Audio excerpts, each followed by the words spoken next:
माँ शैलपुत्री को कोटि कोटि नमन। राधे राधे। आप सभी के अपने चैनल अमृतंश में आप सभी का स्वागत है। आप सभी को चैत नवरात्रि की हार्दिक शुभकामनाएं।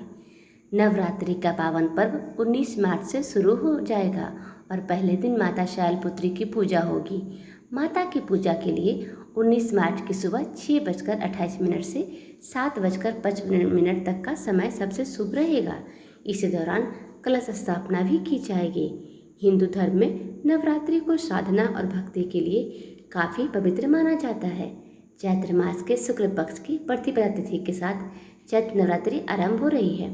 चैत्र नवरात्रि के पहले दिन माँ दुर्गा के पहले स्वरूप माँ शैलपुत्री की पूजा करने का विधान है।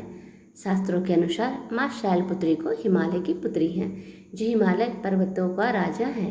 नवरात्रि के पहले दिन कलश स्थापना करने के साथ विधिवत तरीके से शैलपुत्री की पूजा की जाती है।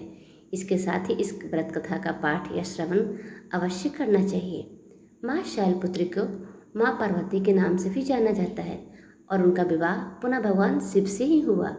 उनका निवास काशी नगरी बनारसी में माना जाता है, जहाँ पर उनका एक प्राचीन मंदिर स्थित है। मान्यता है कि वहाँ दर्शन करने मात्र से भक्तों की मनोकामनाएं पूर्ण हो सकती हैं।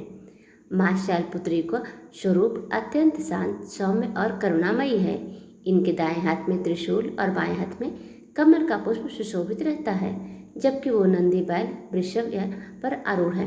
इनके मस्तक पर अर्धचंद्र विराजमान है, जो दिव्य ज्ञान और आकर्षण का प्रतीक माना जाता है। माँ शैलपुत्री को देवी सती के रूप में भी जाना जाता है। पौराणिक कथा के अनुसार एक बार प्रजापति दक्ष ने एक भव्य यज्ञ का आयोजन किया और सभी देवी देवताओं को आमंत्रित किया, लेकिन भगवान शिव को निमंत्रण नहीं दिया। देवी सती को विश्वास था कि उन्हें बुलाया जाएगा, लेकिन जब ऐसा नहीं हुआ तो व्याकुल हो उठी। भगवान शिव ने बिना निमंत्रण यज्ञ में जाने से मना किया, परंतु सती के बार बार आग्रह करने पर उन्होंने उन्हें जाने की अनुमति दे दी। जब सती अपने पिता दक्ष के यज्ञ में पहुंची तो उन्होंने देखा कि वहाँ कोई भी उनका आदर नहीं कर रहा है। केवल उनकी माता ने स्नेहपूर्वक उनका स्वागत किया, जबकि उनकी बहनों ने उनका उपहास किया और भगवान शिव का भी अपमान किया। स्वयं दक्ष ने भी उनका और उनके पति का तिरस्कार किया। यह सब देखकर सती अत्यंत दुखी और आहत हो गई। अपने और अपने पति के अपमान को सहन न कर पाने के कारण उन्होंने उसी यज्ञ की अग्नि में स्वयं को समर्पित कर प्राण त्याग दिए।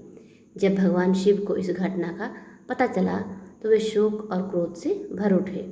उन्होंने यज्ञ को नष्ट कर दिया।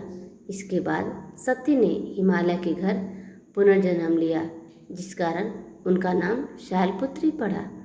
चैत्र नवरात्रि के पहले दिन माता शैलपुत्री को प्रसन्न करने के लिए आपको एक पान के पत्ते में 21 लौंग रखकर माँ को अर्पित कर चाहिए। धार्मिक मान्यताओं के अनुसार माता को प्रसन्न करता है और माँ आपकी मनोकामनाएं पूरी कर सकती हैं। कथा सुनने के लिए आप सभी का बहुत बहुत धन्यवाद।